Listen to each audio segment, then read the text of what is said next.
Good morning. It is 10 a.m. East African time. This is the Sunday edition on the 4th day of December 2016. My name is James Smart. Good morning and welcome. Now, the Council of Governors is calling an urgent crisis meeting tomorrow in the wake of the planned strike by health workers, also scheduled to begin tomorrow morning. Now, the chairman of the Governor's Human Resources Committee, James Ongwae, says the meeting will also be attended by representatives from the Ministry of Health and the Salaries Review Commission. Also invited for the meeting are members of health workers' unions, county secretaries of health, and chairpersons of county public service boards. Ongwae, who is also Kisii governor, urged all county governments to direct the officials to familiarize themselves with the collective bargaining agreements for nurses and doctors. The health workers announced that they will begin a nationwide strike tomorrow unless the government raises their salaries and also addresses other issues raised on deployment of health workers.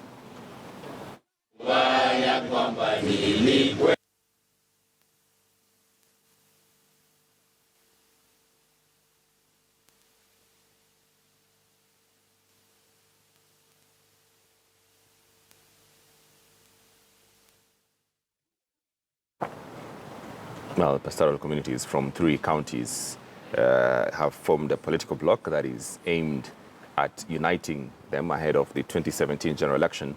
The group dubbed Team brings together communities from Tana River, Isiolo, and Marsabit counties.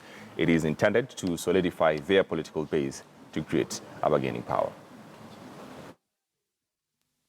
Ili wapate suluhu ya matatizo ya uchumi inayowakumba. Na sisi kama viongozi ya siasa tumeamua gatuzi ya Tana River, gatuzi ya Isiolo na Marsabit tuweze kushirikiana kwa manufaa na maendeleo ya jamii na nchi yetu. Imefika wakati sasa pia sisi tuko na serikali zetu za ugatuzi. Ni muhimu tuhakikishe katika hizi serikali tunaweka viongozi ambao wanaweza kujali na kuweza kuwa na ile maono ya kusaidia jamii. Tukiwa na kaunti 3 na zote tukiwa kwa Jubilee, ni rahisi sisi tuende kwa serikali na tuwaambie haya ndio matakwa yetu. Well, the UN Commission on Human Rights in South Sudan is warning that the world's youngest country is on the brink of catastrophe. The 3-member commission was issuing a statement at the end of a 10-day visit to South Sudan. The chairperson of the commission, Yasmin Suka, cited disturbing indicators such as an increase in hate speech, a crackdown on the media and civil society, deepening division between the country's 64 tribes. Other factors are renewed recruitment in a country already awash with guns and the proliferation of armed groups aligned to both sides engaging in armed conflict. The Commission says the stage is being set for a repeat of what happened in Rwanda, noting that the international community is under an obligation to prevent it.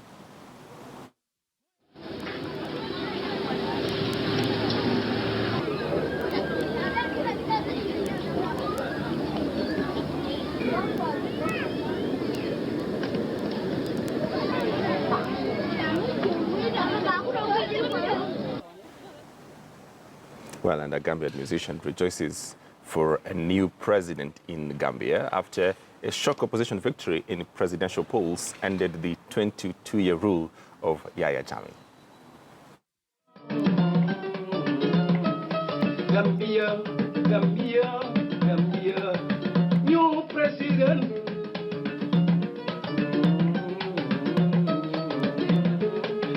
Gambia, Gambia, new Gambia. I name it after New Gambia now. Gambia, Gambia, New Gambia. Gambia, Gambia, Gambia, Gambia. Wonderful country. Well, they welcomed with open arms. Some even received quotes from Prime Minister Justin Trudeau himself. The Syrian refugees who arrived in Canada a year ago are now facing their share of difficulties. Among them, 50-year-old Fahid Fatou came with his wife and their 2 children after they fled the war-battled city of Aleppo via Beirut in 2012. Take a look at this. Fahed Fatou arrived in Canada with his family at the end of 2015 after fleeing war-torn Syria. Justin Trudeau's new Liberal government has resettled more than 35,000 Syrian refugees. But financial support from private sponsors and the government will soon end, just 1 year after their arrival. Fahed doesn't have a job in Canada. He used to be a doctor in Aleppo, but here in Quebec, it isn't likely he will ever be able to practice. There are too many problems for me to get the equivalent degree and work as a physician. Fahed is not the only refugee who has to start all over again. NGOs are limited in their ability to help because the government is very strict about the recognition of equivalence of degrees obtained in other countries. Parmi les réfugiés, il y a quand même beaucoup de professionnels. Among the refugees, there is still a lot of professionals. These people have to give up the possibility of ever finding a job at the level they had back in Syria before the civil war. Ils avaient pu avoir en Syrie avant la guerre civile. Refugees are offered free French lessons in certified schools. Fahed and his wife Julie both struggle with the language. Their children are already fluent and attend public school in French. Officials say this is common. Between a quarter and a third of Syrian refugees are children. I meet these children and they already speak the language very well. So this is the future. For the others, we're constantly helping them. But despite the difficulties, Fahed is confident he made the right choice for his kids. C'est la vie pour les enfants. It's life for the kids. Canada, it's the country of freedom, of peace, of the future. It's like winning the lottery. Even though Fahed's wife Julie hasn't worked for more than a decade, she plans to train to work in a kindergarten. For now, she's caring for her sick mother, who is also able to come to Canada.